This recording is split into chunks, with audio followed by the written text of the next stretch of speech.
Some mornings unfold like a gentle exhale, unrushed, unassuming, where even time itself seems to stretch. But on that particular morning, as the sun washed the tarmac at Wilmington Regional Airport in a pale gold hue, something in the air felt tightly coiled, like the world was bracing for a moment it didn't yet know was coming. Jonathan Reid adjusted the cuff of his slate gray blazer as he walked beside his wife, Celeste. At his side, their son Ethan, just 14 but already taller than his mother, kept pace with quiet confidence, while little Liana, clutching a gold gift bag nearly half her size, skipped along just behind. They weren't loud, they weren't flashy, but they turned heads, not because they demanded attention, but because their presence carried weight, a kind of silent gravity formed by discipline, respect, and something else harder to define. A dignity carved from years of walking through a world that didn't always make space for families that looked like theirs.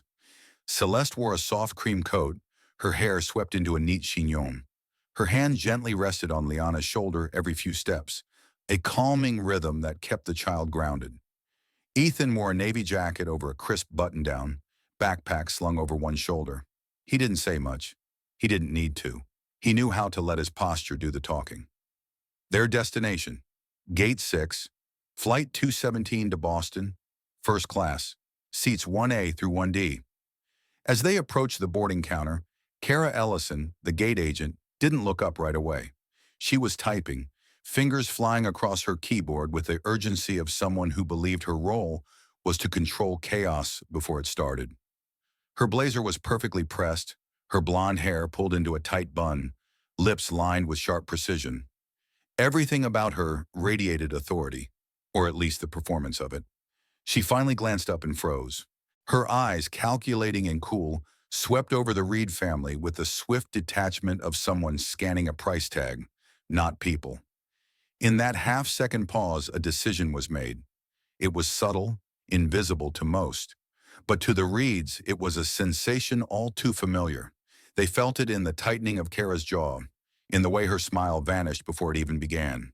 Without a word, she pointed past the first-class lane toward a line of passengers being herded toward the economy gate. "Economy is boarding at Gate 4, she said curtly. Jonathan blinked, his face neutral. "Excuse me? You'll want to head to Gate 4. This line is for priority passengers," Kara repeated, her tone clipped, mechanical, like she was correcting a misplaced bag rather than misplacing people. Celeste stepped forward, her voice gentle but firm. "We have first-class tickets." Kara didn't flinch. "I'm sure you believe you do, ma'am, but there's likely a mistake in the system. First class is reserved for elite-tier passengers." The word elite hung in the air like a slap. Jonathan didn't raise his voice. He simply held out the 4 tickets. "Scan them." There was no protest, no accusation, just a quiet challenge, a test of process, not pride. Kara sighed. It was the kind of sigh people use when they believe they're being inconvenienced by something beneath them. Still, she scanned the first ticket. Beep, green. Then the second. Beep, green again. She paused. The silence thickened. A small ripple of attention spread through the nearby crowd. A businessman in a tailored suit lowered his phone, pretending not to watch but listening. Kara glanced at the screen, then at Jonathan. Then, on the screen again. Her lips tightened. "System must have glitched," she muttered. Celeste crouched beside Liana, adjusting the little girl's coat and brushing a curl from her forehead. Her motions were calm, almost tender, as if she were protecting her daughter not just from the cold, but from the chill of something deeper, something unspoken that was now crawling through the gate area like a draft. Jonathan remained still. His voice, when it came, was quiet, measured. "There's nothing to confirm. You scanned the tickets. We're assigned to seats 1A through 1D. Kara folded her arms. "Sir, I'm going to have to ask you to step aside while I verify this with my supervisor." Jonathan's jaw tensed slightly, the way it does when a man learns long ago to control his temper because the world does not forgive his outbursts. He reached slowly into his coat pocket, pulled out his phone. 5 words. That's all he said. "I'll make one phone call." Kara rolled her eyes, a deliberate gesture, loud in its contempt. "Of course you will," she said, just loudly enough for nearby passengers to hear. Always a phone call. But then the gate phone rang. It startled even Kara. A beat too soon. Too sharp. Ryan, a junior agent nearby, picked it up. His posture changed mid-conversation. Yes, sir. Yes, understood. He hung up quickly and rushed to Kara. Stop boarding, he whispered. Supervisor's en route. Hold the flight. Kara's face flushed. What are you talking about? Ryan didn't answer. He looked toward Jonathan with the kind of recognition that comes not from familiarity, but from fear. Fear of having just learned who someone truly is and knowing too late. The crowd stirred. A hush fell over the gate, and in the eye of it all, the Reid family stood still. They didn't protest. They didn't shout. They didn't plead. They simply stood. And in that silence, the reckoning began. The air around Gate 6 felt like it had thickened, dense with invisible weight. Conversations had slowed. Whispers turned into curious silence. Even the overhead announcements seemed to hesitate, as if the airport itself was holding its breath. The Reids remained still. Jonathan stood upright, phone still in hand, though the screen had long gone dark. Celeste stayed beside him, her hand resting on Liana's small back, like a lighthouse guiding her child through stormy seas. Ethan's eyes scanned the space around them, not with fear, but with quiet alertness, the way young men raised in dignity learn to read a room before the room reads them. Ryan, the junior gate agent, hovered near the check-in desk, face pale. He kept glancing toward the terminal entrance, as if waiting for someone far above his pay grade to arrive and fix the moment he had just witnessed unravel.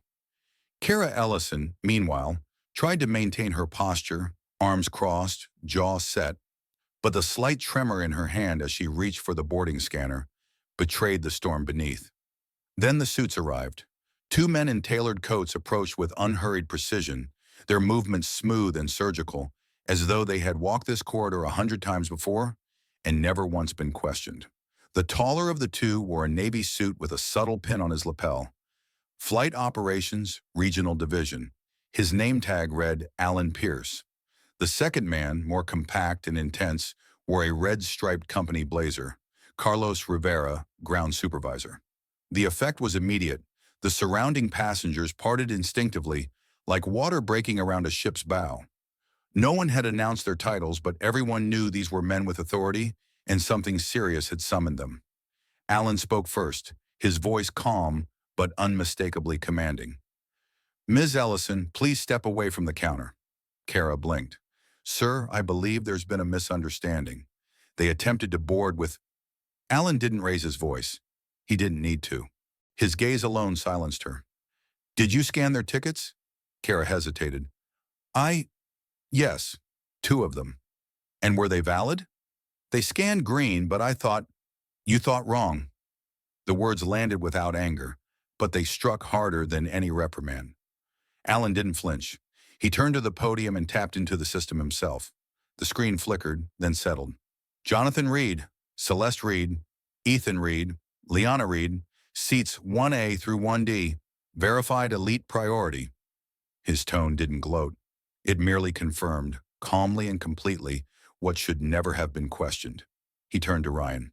Reopen boarding. Let them through first. Ryan nodded quickly. Yes, sir. The crowd watched as the gate opened once more. But this time, no one moved. No one tried to cut in line. No one cleared their throat impatiently, because everyone knew, whether they understood the full picture or not, that something significant was unfolding. The Reids began to walk forward. Liana clutched her gift bag tighter, its golden paper rustling softly. Celeste offered her daughter a gentle smile.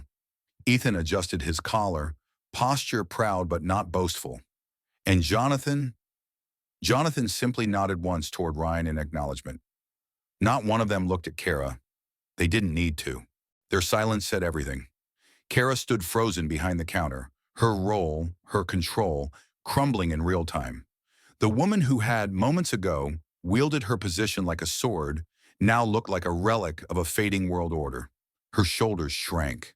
Her eyes darted around, searching for something, support, justification, perhaps even rescue, but found only the shifting gazes of strangers now seeing her. For the first time in her career, Kara Ellison felt what it was to be observed not with admiration, but with scrutiny. Jonathan and his family stepped onto the jet bridge with the quiet strength of those who had nothing to prove, but who had already proven everything. Inside the aircraft, the first-class cabin smelled faintly of citrus and warm linen. Flight attendants moved with polished grace, fluffing pillows, adjusting headrests, and aligning silverware. It was routine, rehearsed, and unremarkable, until the Reids arrived. Their entrance changed the room, not through volume, but through presence. A hush rippled down the aisle. People paused mid-conversation, mid-adjustment, sensing something unfamiliar. Maria Delgado, the lead flight attendant, looked up from her pre-flight checklist and instinctively straightened. She wasn't sure why, but something told her this family was not to be overlooked. Behind the Reids, Ryan entered the cabin, still visibly shaken. He approached one of the attendants and leaned in with a whisper meant to travel. Kara tried to stop them from boarding, he said, voice tight. The attendant frowned. Why? Ryan's answer was simple. She assumed. Didn't scan all their tickets. The other attendant's brow furrowed. So, who are they? Ryan shook his head. Someone made a call. Someone high up. Like, way up. And just like that, the weight of those 5 quiet words, I'll make one phone call, began to unfold like a thundercloud above a calm field. No announcement, no confrontation, just a shift, a ripple, a reckoning in motion. Maria approached the family with professional courtesy, but there was something new in her tone, something she hadn't expected. Respect, genuine and unforced. If there's anything we can do to make your flight more comfortable, she said softly, please let us know. Jonathan met her eyes with calm resolve. You've already done enough. Thank you. Back at the gate, Kara still stood motionless. Then came the tap on her shoulder. Carlos Rivera stood behind her. You're being pulled from this flight, effective immediately. Take a seat near the crew jump area. Further instructions will follow. What? Kara's voice cracked. For one mistake? Carlos didn't answer. He didn't have to. Another standby attendant was already approaching the counter, ready, composed, and briefed. Kara watched her replacement take over with the effortless efficiency of someone who had been waiting for the chance to rise. Kara, meanwhile, stepped aside, her face pale. For the first time, she noticed the phones. Passengers recording, crew whispering. No one is coming to her defense. Something had shifted, not just in that gate area, but in her world. And the most terrifying part? She still didn't know exactly who Jonathan Reid had called, but whoever it was, they had just taken control of everything. Inside the cabin of Flight 217, the atmosphere had changed. Not loudly, not visibly, but palpably. It was the kind of shift one didn't speak of aloud, but felt through the tightened throat of a flight attendant, through the sidelong glances exchanged between crew members, through the sudden hush that seemed to wrap around row 1 like a velvet curtain. Jonathan Reid sat down in seat 1A with quiet precision, not out of habit, but as if anchoring something larger than himself. Celeste settled beside him in 1B, her hand gently folding a blanket over Liana, who had already curled up against her mother's side. Ethan took his seat across the aisle, his gaze calm, though a quiet storm churned behind his eyes.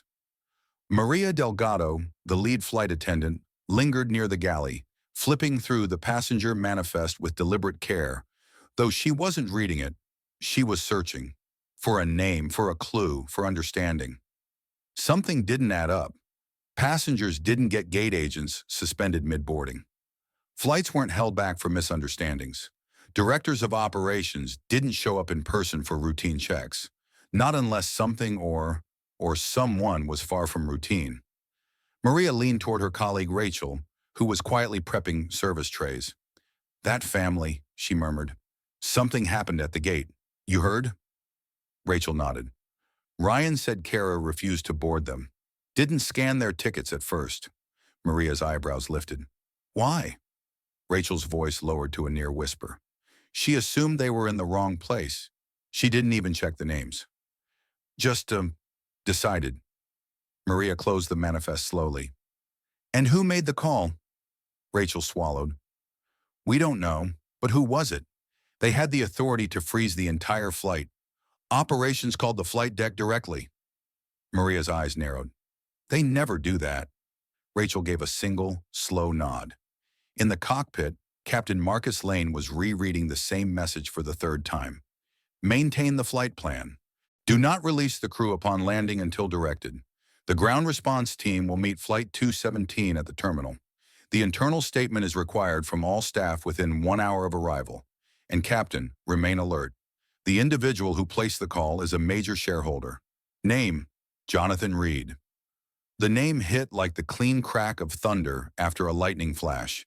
Captain Lane leaned back, his gloved fingers resting lightly on the throttle.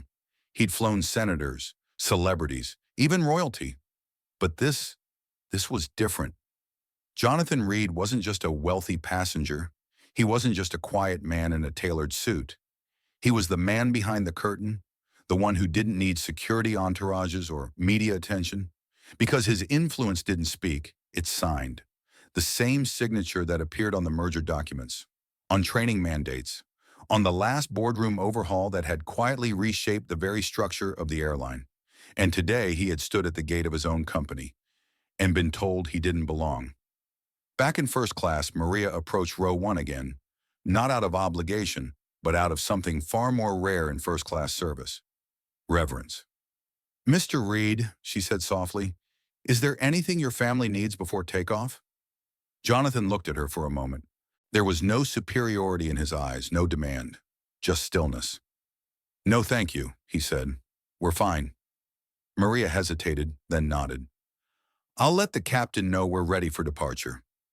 As she turned to walk back, Rachel whispered as she passed, "He's the one, isn't he?" Maria didn't answer. She didn't have to. At the rear of the aircraft, Kara sat in the designated crew seat, arms crossed so tightly it looked as if she were holding herself together by force alone. Her eyes scanned the aisle, but the crew had stopped meeting her gaze. The whispers hadn't stopped. She could feel the temperature of the room turn colder by the minute, not from the air vents, but from her isolation. Her pride had always been her armor, but pride was a poor insulator once the truth began to circulate. She could hear Tyler, the youngest attendant, murmuring near the galley. "Is it true?" he whispered. "He owns part of the airline?" Rachel's voice, steady and low, answered. "He's one of the people who saved the company during the merger. His name's on the master board. He doesn't fly with security. He doesn't do press." Tyler exhaled, stunned. "So, she shut down the man who signs our checks." Maria's voice joined them, quiet and deliberate. "She didn't just shut him down. She made a decision based on who she thought he was. And she did it without facts, without pause, and a trace of regret." Tyler swallowed. "She's done, isn't she?" Maria paused. "You don't recover from this." Kara, just a few feet away, sat like a statue, paralyzed by the sound of her undoing, delivered not through anger, but through truth. The plane began to taxi. Passengers sat quietly, not just out of compliance, but out of shared awareness that they were part of something that had already become more than just a flight. A businessman in 3A adjusted his glasses, then glanced toward row 1. A young woman beside him leaned closer and whispered, "Did you see what happened at the gate?" He nodded. Didn't hear much, but the energy changed the second that man made the call. She asked, "Who is he?" His answer was simple: "The man everyone else answers to." From her seat near the galley, Kara could no longer hear every word, but she didn't need to. The distance between her and the rest of the crew was no longer measured in rows or cabins. It was measured in trust lost, and it was now unbridgeable. Her phone buzzed in her pocket. No signal, just another reminder of how unreachable rescue had become. Her hands trembled slightly. She didn't know yet what the final consequences would be, but she knew this: she had underestimated the wrong man, and the flight had only just taken off. At 34,000 feet, the world below faded into clouds and abstraction. Cities became smudges of light. Roads became veins of possibility. And inside the cabin of Flight 217, the silence had become a living, breathing thing. It wasn't the peaceful quiet that comes with cruising altitude. It was the quiet of containment, of a storm forming midair. Jonathan Reid sat unmoving, his left hand resting lightly on the armrest, his wedding band catching the soft cabin light. He wasn't sleeping, though his eyes were closed. His stillness wasn't exhaustion, it was the purpose. A silent protest more commanding than any speech. The stillness of a man who had learned long ago that sometimes the loudest thing in the room is the thing that doesn't need to raise its voice. Beside him, Celeste gently adjusted the collar of Liana's dress. The child had fallen asleep, her cheek nestled into her mother's side, the gold gift bag still clutched in her lap. On the other side of the aisle, Ethan had opened his book again, but like earlier, he hadn't turned a single page. He wasn't reading. He was observing, feeling, learning, because something was happening around them. And Ethan Reid was old enough now to understand that this moment wasn't just about his family. It was about everyone who had ever been told they didn't belong, without a word. In the galley, Rachel braced herself against the counter, her hands damp with unease. She had been a flight attendant for almost 7 years. She had dealt with medical emergencies, disruptive passengers, mid-air turbulence, and even an unscheduled landing once in Chicago. But never had she experienced a flight so weighted with quiet reckoning. Even the crew's small routines, offering warm towels, adjusting headsets, pouring sparkling water, felt disrupted. Not by chaos, but by conscience. She turned to Maria Delgado, who was reviewing the updated in-flight protocol sent from corporate. "They've sent a message to the flight deck," Maria said quietly. "Another one. We're all being asked to submit full reports within 1 hour of landing." Rachel blinked. "Even the junior crew?" Maria nodded. "Everyone," Rachel swallowed. "Have you ever seen this level of response mid-flight?" "No," Maria said, "but I've seen this kind of damage before. Just never dealt with someone on our team." She glanced toward the forward cabin curtain, row 1 still invisible behind it. "They didn't raise their voices," Maria said. "They didn't demand anything. But it's like every movement they make exposes us." Rachel nodded slowly. "It's not what they're doing. It's what she did." Kara Ellison sat rigid in her jump seat, staring blankly at the door across from her. The other crew members barely looked her way now. They passed behind her with soft footsteps and cold efficiency. They didn't speak cruelly. They didn't whisper accusations. But the isolation was louder than the blame. Kara wasn't being punished in words. She was being excluded in silence. Her arms remained crossed. Her mouth stayed closed. But her mind was spiraling. How had it unraveled so quickly? She had followed instinct. She had trusted her years of experience. She had, in her mind, simply enforced protocol. But as her thoughts played in loops, a deeper truth began to surface. One she didn't want to name, but one she could no longer avoid. She hadn't enforced a policy. She had enforced a perception. And now she was the one sitting apart, stripped of status, invisible in a uniform that no longer protected her. Her phone buzzed again. No signal.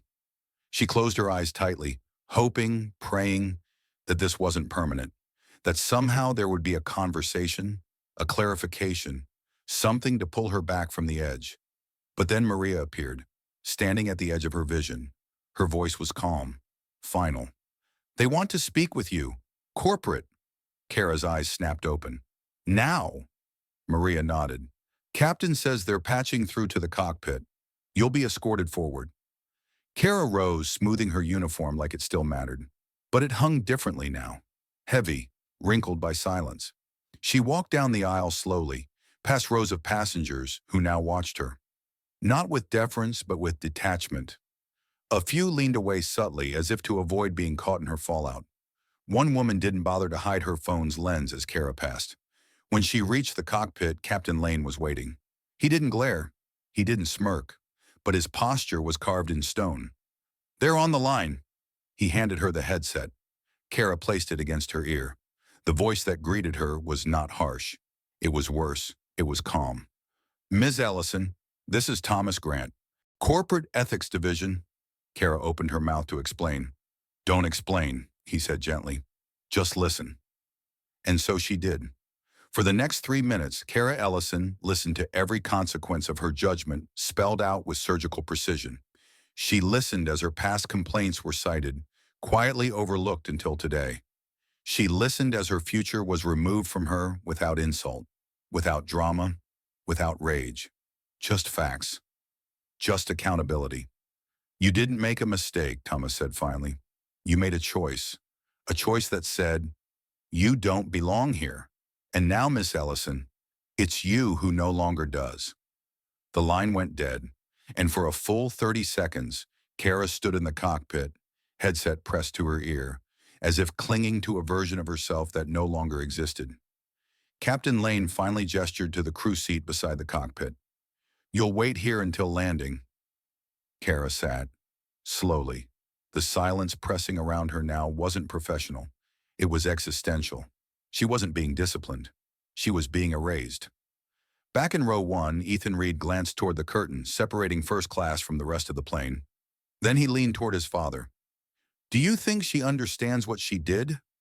Jonathan didn't answer right away. His eyes remained fixed on the clouds beyond the window. Then, without looking back, he said quietly, Understanding doesn't live in words, son. It lives in silence. Ethan nodded, and somewhere behind them, in that very silence, a legacy was being rewritten. Somewhere over Pennsylvania, the clouds thinned, revealing patches of green earth below. But no one in the cabin was watching, because everything that mattered now was happening in the silence above those clouds, in a cabin no longer defined by status or comfort, but by reckoning. The crew moved with mechanical rhythm. Beverage carts rolled quietly down the aisle. Service trays were collected with care in a ceremony. But underneath every small act, something had changed, not just in procedure, in awareness. Near the rear galley, Kara Ellison sat hunched in the fold-down jump seat, arms folded, lips pressed into a line so tight they were colorless. Her world had shrunk to the seat. This silence, this uniform that no longer gave her authority, but instead branded her as something else entirely, a cautionary tale in motion. She could still hear Thomas Grant's voice echoing in her mind. This isn't a training issue. This is a trust issue, and you violated it, publicly, legally, culturally. The headset had long since been removed, but it still felt like it clung to her ear. Her breath came shallowly. She hadn't spoken since. She couldn't. The other attendants passed by her now as if she were invisible, or worse, already gone. A ghost in polyester and pins. Rachel, the only one who had worked under Kara for years, paused momentarily. She didn't smile. She didn't scold. Her voice was soft but edged with truth. You're not getting off this plane the way you got on. Kara said nothing, because what was there left to say? At the front of the plane, row 1 remained calm. Celeste whispered to Liana, who had stirred and was now awake, blinking slowly and rubbing her eyes. The little girl yawned and clutched her gold gift bag again, unaware of the ripple she had become part of. To her, the world was still as simple as a surprise for Grandma waiting at the other end of the flight. Jonathan watched her quietly, then looked down at his phone. A message blinked on the screen. Legal team and press briefing prepared. Statement approved for release. He read it, then locked the screen without replying. His part was done. He hadn't shouted. He hadn't demanded headlines. He had simply refused to be dismissed, and in doing so, had shifted the room, the policy, and the entire trajectory of accountability. Rachel approached their row once more, a tray of warm towels in hand. She hesitated, then leaned in. If there's anything else I can do, she began. Jonathan looked up at her, not unkindly. You've already done more than enough, he said. Rachel stepped back, her hands trembling slightly, not from fear, but from something heavier, the weight of witnessing a moment that would outlive her memory of it. She could feel it now. They all could. They weren't flying passengers anymore. They were flying a revelation. Back in the cockpit, Captain Marcus Lane scrolled through a secure channel update on his tablet. The Reid family is officially confirmed as an executive tier. Passenger Jonathan Reid holds a controlling interest. In merger agreement, finalized Q3 fiscal year. Direct contact with the board chair is authorized. Ground intervention is prepared on landing. All communications to be logged. No statements from the crew until debrief. The captain stared at the screen, then slowly exhaled. He had flown vice presidents, senators, and foreign dignitaries, but none of them had ever undone an entire system by standing still. He leaned toward the intercom, then paused. No announcement felt right. No pre-written message could match the gravity of what was unfolding in the cabin, so he said nothing. Because sometimes the most responsible thing a leader can do is not to explain, but to listen. Maria entered the cockpit briefly. They're preparing a media response. Legal is coordinating with the gate crew at Boston Logan. The captain didn't look up. What about Kara? She'll be escorted on landing. He nodded once. Statement confirmed? By ethics, HR, and corporate affairs. Final. He leaned back in his seat and murmured, she flew this route for 12 years, and she lost it in 12 seconds. Maria's voice was gentle. No, sir. She lost it long before that. Today, she just got caught. Down in the cabin, Ethan turned a page in his book at last. Then, without looking up, he asked, do you think this changes anything? Jonathan glanced toward him. No, he said slowly. Not everything. But maybe now. The ones who always knew will know they're not alone. Celeste placed a hand gently on her husband's arm. Across the aisle, a man in a blazer leaned toward his travel companion and whispered. They didn't raise their voices once, just stood there. Yeah, the other replied, and the whole flight moved around them. Back near the galley, Kara heard it all. Every word, every shift, every ounce of weight that had once belonged to her, instructing crews, enforcing rules, commanding presence, now redistributed into a silence that no longer obeyed her. She had been trained to expect turbulence, but no one had trained her for relevance lost. The descent began. The seatbelt sign clicked on. But for Kara Ellison, it wasn't just the aircraft descending. It was the entire illusion she had built around herself, coming apart at 34,000 feet, inch by inch, quietly, methodically, inevitably. The descent had begun. Not just the mechanical kind, announced by a soft chime in the flick of a seatbelt sign, but the emotional descent that comes when illusion gives way to consequence. And in the case of Kara Ellison, it felt less like a landing and more like a quiet fall. From the jump seat near the forward galley, Kara could see fragments of the cabin, rows of still bodies, flickering reading lights, polished shoes aligned neatly beneath seats. And at the far end, behind the soft blue curtain separating first class from everyone else, she could feel it. Row 1. Still. Poised. Watching. Even when they weren't. Captain Marcus Lane's voice came over the intercom, professional and measured. Ladies and gentlemen, we've begun our final approach into Boston Logan. Please ensure your seatbelts are fastened and tray tables secured. On behalf of the crew, we thank you for flying with us. The announcement was standard, but something in the tone wasn't. It was heavier now, more reverent, as though even the pilot understood that this wasn't just a routine landing. It was a symbolic one, a moment that would be remembered long after passengers collected their bags and disappeared into the terminal. In first class, Jonathan Reid didn't move. Celeste gently adjusted Liana's shoes as the child stirred again.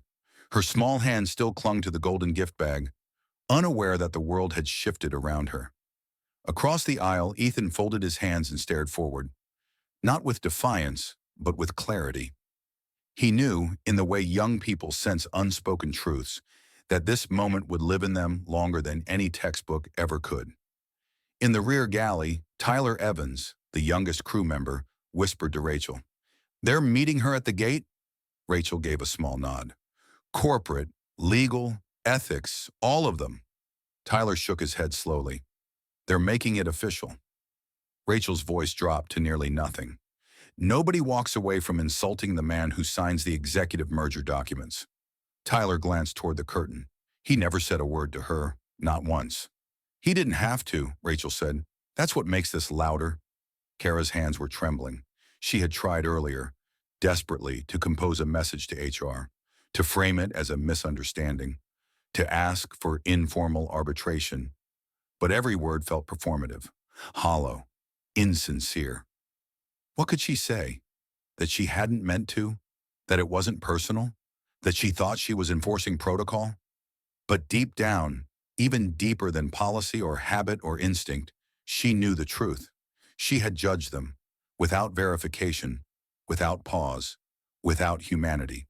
And now humanity was judging her back. Not through scorn, but through witness. The landing gear engaged with a low, distant hum.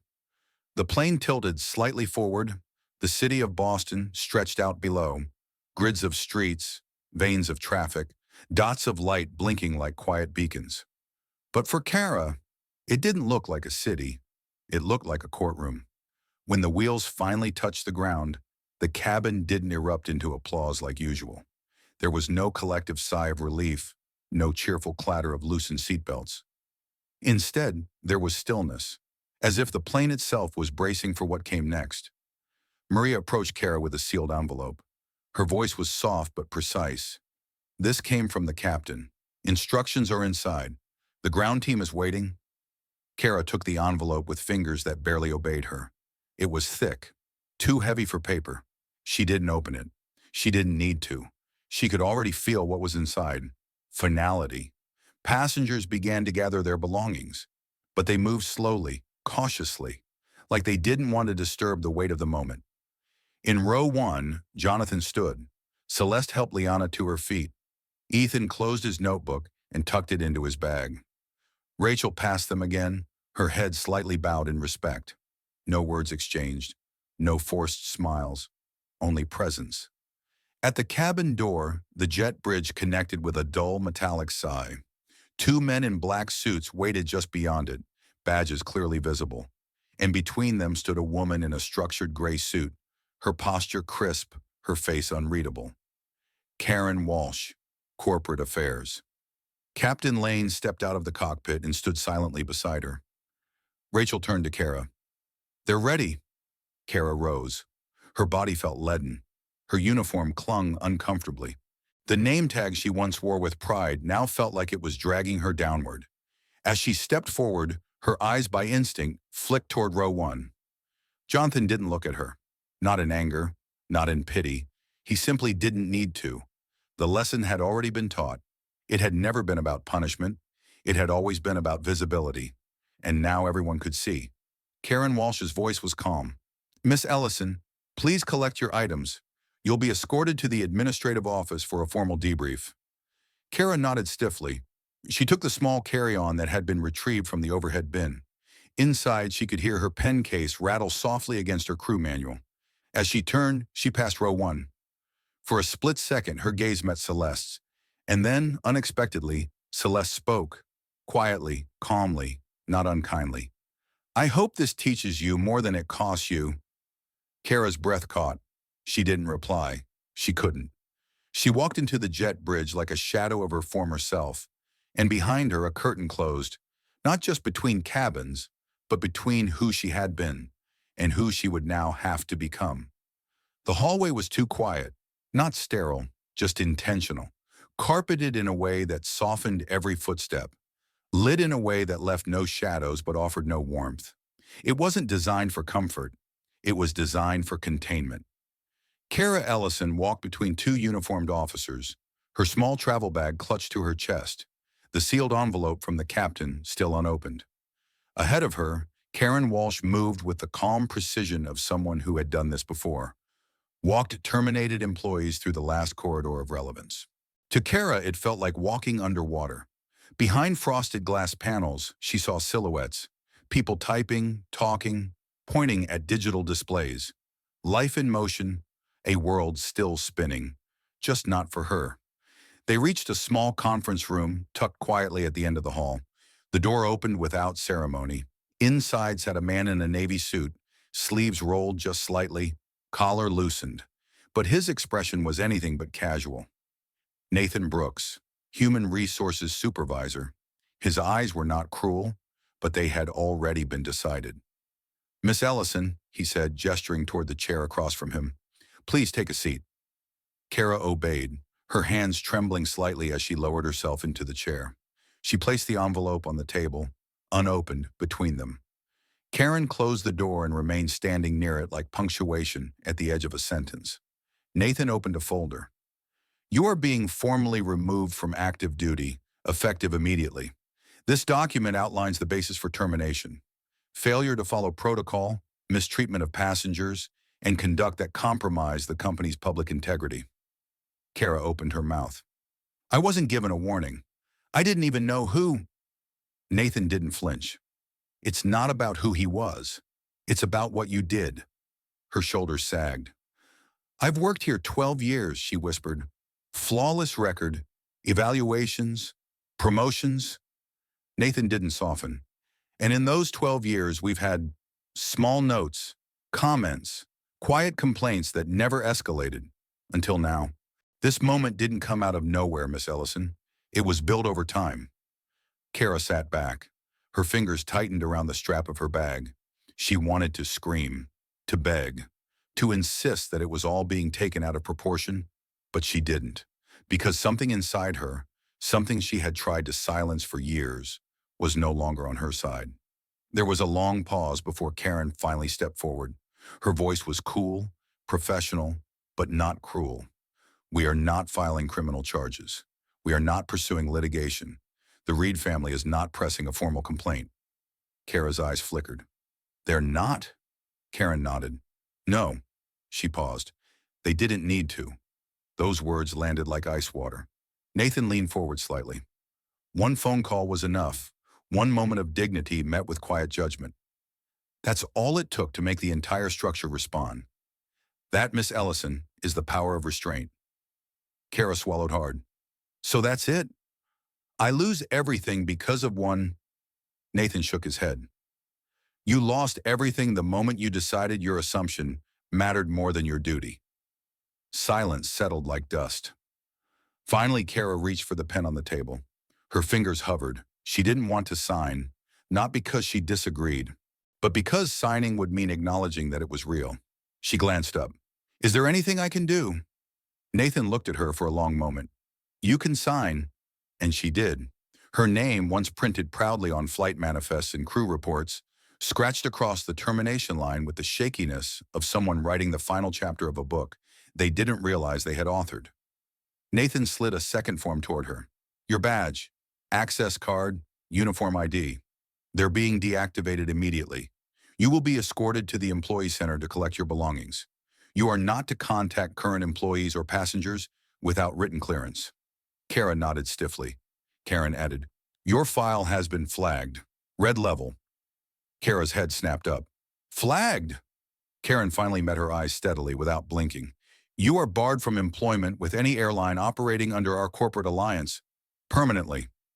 The word dropped like a stone into her chest. She couldn't breathe. She had heard rumors about the red level classification, whispered about it in lounges, speculated when a name suddenly disappeared from the rotation, but she had never imagined it would be hers. Not because she was perfect, but because she was untouchable. Or so she thought. 20 minutes later, she sat on a bench near the employee exit, a clear plastic bin resting on her knees. Inside were her folded uniforms, her badge, a company-issued mug that said Cabin Boss in fading gold print, and a few personal items that now felt like relics. She stared at them, not seeing them, only hearing a voice, Celeste Reid's, soft and unwavering. I hope this teaches you more than it costs you. At the time, Kara hadn't understood. Now sitting under harsh, fluorescent lights, no longer part of the world she once helped control, she finally did. This hadn't been about a seat or a boarding pass. It had been about the human cost of forgetting who people are when you stop seeing them. And that cost, she now knew, was not measured in dollars. It was measured in silence, in memory, in being remembered, not for what you accomplished, but for the moment you revealed who you were. The next morning, the world had already moved. The sun rose over city skylines and sleepy neighborhoods. But for Kara Ellison, it felt like everything had tilted slightly off its axis. Not enough for anyone else to notice, but enough that she would never feel balanced again. She sat alone at her kitchen table, the plastic bin from the airline still unopened on the floor beside her. Her phone lay face down beside a cold cup of coffee. She hadn't slept. Couldn't. The replay loop hadn't stopped. Gate 6. Jonathan Reid's calm face. The line of passengers was watching. The moment her voice, once so sure, had withered into silence. She finally turned over the phone. Dozens of unread notifications blinked back at her. News alerts, messages, mentions, and then a headline. Flight attendant removed after alleged discrimination against executive shareholder's family. Aviation Weekly breaking news. Her photo wasn't used, not yet, But her name, Kara Ellison, was there, embedded in the article body. Cold, factual, just enough detail to confirm everything without needing sensationalism. Following the incident, the airline released a public statement reaffirming its commitment to dignity, equity, and zero tolerance for gate-based profiling. An internal review confirmed that the family in question, longtime executive shareholder Jonathan Reid and his relatives, had first-class status and boarding privileges, which were questioned without protocol verification by staff. The employee involved has since been removed from duty pending final personnel action. Sources confirmed the decision was made within 2 hours of the incident due to the severity and visibility of the violation. The severity, the visibility. That was the part that ached. They hadn't needed her name, because everyone already knew. Kara scrolled through the comments, each one a pinprick. They never even raised their voices. That's what made it hit harder. These are the moments that show why diversity training alone doesn't cut it. Power isn't loud. It just doesn't let itself be erased anymore. No one defended her, not even anonymously. Even the colleagues she thought might reach out, those she had mentored, those who once deferred to her, had either vanished into silence or quietly liked the corporate post about inclusivity. Kara set the phone down. No press conference, no rebuttal, no staged apology, because she knew the silence was the answer. Meanwhile, in a quiet townhouse just outside Boston, the Reid family gathered around a modest breakfast table. No cameras, no statements, no social media posts. Jonathan scrolled his phone briefly, saw the coverage, then put the device face down. Celeste poured orange juice. Ethan spread jam on toast. Leanna colored quietly with markers on the back of a placemat. Normalcy, not because the moment hadn't changed them, but because they had always carried dignity as default. They didn't need to respond, because the world had already done it for them. Celeste finally spoke. "Do you think she's okay?" Jonathan glanced at his wife, then exhaled. "I think she's discovering the cost of something we live with every day, being seen last, until it's too late." Celeste nodded, brushing Liana's braid gently behind her ear. "Then maybe it wasn't just about us." Jonathan looked across the table, at his son, his daughter, his wife, and said simply, "It never was." Later that afternoon, a brief was circulated internally across all departments of the airline. Subject: updated guidelines for boarding protocol and guest verification from Office of Equity and Passenger Relations. In light of the recent incident, all employees are required to review and complete the updated dignity assurance training modules. Supervisors must enforce the verify, never assume policy without exception. Effective immediately, leadership will begin surprise audits of boarding zones to ensure compliance. The message wasn't long, but its presence was thunderous. It traveled through lounges, dispatch centers, gate offices, and conference rooms like a whispered reckoning. No name was mentioned, but everyone knew whose name had changed everything. In a downtown coffee shop, Rachel, the flight attendant, read the memo on her break, then looked up at the TV overhead. Another station replayed a brief news segment on the flight. Muted footage of a family boarding calmly, a subtitle, a quiet stance that shifted an entire industry response. Rachel sat back in her chair. She remembered the way Celeste Reid had said those final words. "I hope this teaches you more than it costs you," and how Jonathan Reid had never needed to raise his voice. He just stood still, and the system had no choice but to move around him. That night, Kara stood at her apartment window, watching traffic below blur into streams of red and white. She hadn't turned on the lights. Behind her, the bin still sat untouched. The badge, the mug, the uniform, all symbols of something she had believed gave her identity. But now, as she stared out into the night, she began to realize something deeper. It wasn't the loss of the job that haunted her. It was the truth that had always been there, and how she had trained herself not to see it. And for the first time since it all happened, a thought slipped in. Not bitter, not defensive, just quiet. They didn't ruin me. I did that. And they never even had to speak to do it. She turned away from the window and sat in the dark, just listening, to a world she could no longer control, and a silence she would never forget. 3 days after the flight, a message was issued from the airline's CEO to all staff. Subject: a moment for reflection, a commitment to change. This past week, a moment of great failure revealed a greater opportunity. What happened at Gate 6 was not an isolated incident, but the result of assumptions long left unchallenged.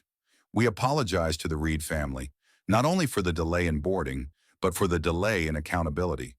We are committed to turning this page not with statements, but with standards. Across terminals, crew lounges, and pilot briefings, the memo echoed, and with it came a new training protocol titled Presence Over Perception, the Reid Initiative, mandatory for every frontline employee, developed in collaboration with third-party civil rights experts, endorsed not by marketing, but by Jonathan Reid himself, whose only request was that his family not be used in promotions or media. He had said no to interviews, no to cameras, no to credit. Because for Jonathan, the goal had never been exposure. It had been the removal of the mask that so many systems wore. At a quiet corner of Logan International, Kara Ellison sat outside the glass wall of the HR compliance office, waiting for a final security escort to collect the last of her documents. She watched planes taxi on the runway, watched boarding agents scanning tickets through new handheld devices, watched for the first time without a sense of control. Everything moved on, without her. She looked down at her lap where a folded page sat, a printed article handed to her by a former coworker in awkward silence. It was an opinion piece. Title: When Dignity Doesn't Shout, It Changes Everything. There was a line highlighted in yellow. The Reid family didn't need revenge. They didn't need to shout. They just needed to be seen. And in being seen, they forced us to finally look at ourselves. Kara stared at it. It wasn't angry. It wasn't cruel. But it sliced deeper than any insult, because it was true. Elsewhere, in a modest meeting room downtown, a private employee session was underway. About 20 staff members from various departments sat in a circle. No stage, no podium, just open air and honest space. At the front sat a speaker, a black woman in her 40s, wearing a navy blouse and a small pin shaped like a set of wings. She began quietly. 3 days ago, someone with power didn't shout, and the world listened anyway. Today, we're not here to debate that. We're here to ask, what would we have done if we had been the one behind the counter? Silence, then a voice from the back, a young gate agent, barely out of training. I think I would have said the same thing Kara said. Not because I meant harm, but because I didn't know what I didn't know. The woman nodded. And that's why we're here. Not to blame, but to wake up. That same night, Celeste Reid sat at the kitchen table with Ethan, helping Liana with a puzzle. Ethan looked up from his phone. They started calling it the Reid Initiative. Did you know? Celeste smiled faintly. Your father didn't want his name on it. I figured, Ethan said. He never does. He paused. But I'm glad people are finally naming something after stillness. Usually they wait for someone to explode. Celeste placed the final puzzle piece in place. Liana clapped. Then softly she said, stillness isn't absence, it's presence with intention. Meanwhile, Rachel, now quietly considered one of the airline's internal culture shapers, received an invitation. Leadership roundtable, quiet bias and public trust. Panel discussion. Topic: the flight that made us listen. She stared at it for a long time and thought about the way the cabin had changed midair, not because someone shouted, but because someone didn't. That night she opened a blank document. At the top she typed, "Dignity does not raise its voice." Then she began to write, not a report, a reflection, because some moments don't need to be explained, they need to be remembered. Back at home, Kara sat on the edge of her bed. The apartment felt too clean, too quiet, no badge, no title, no inbox full of schedules. Just a woman in her 40s trying to recall when exactly she stopped recognizing herself in the mirror. Her phone buzzed again. Another headline. Former flight attendant removed after discrimination incident speaks out. But it wasn't her. It was someone else taking the heat now. A different airport, a different story, a different headline. The pattern continued, but this time, the ending was different, because the public wasn't dismissing it. They were remembering. Kara sat very still, and in that stillness, she felt something she hadn't felt in days. Not pity, not shame, but acknowledgement of what she had done, of who she had been, of what she still had the choice to become, if she finally listened. And for the first time since that flight, she whispered two words to the empty room. I see. 1 month later, the name Jonathan Reid still didn't appear in interviews. He hadn't released a statement. He hadn't signed a book deal. He hadn't stood at a podium or sat for a podcast. But his silence had become something louder than influence. Because change had happened.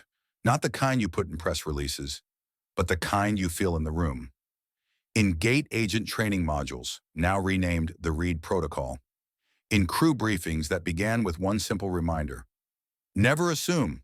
Always verify. Dignity first.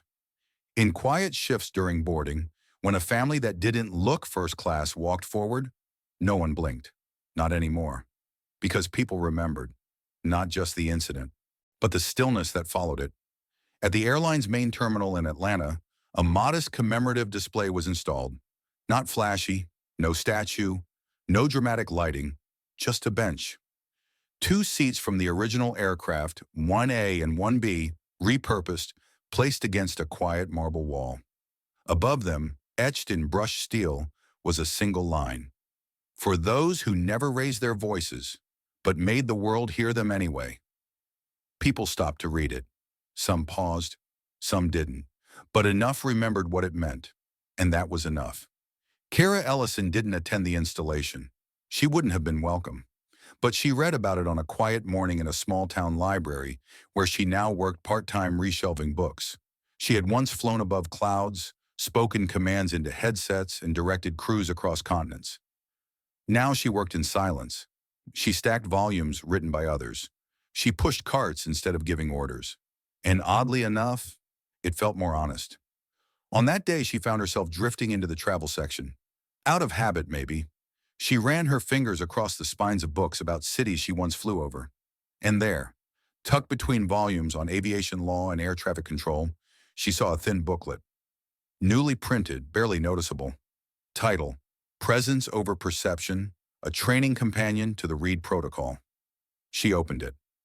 Page 3. This program was developed in response to a moment that did not escalate, did not go viral through confrontation, and did not end in protest. It ended in reflection. Because a man chose stillness over spectacle and made a system see itself.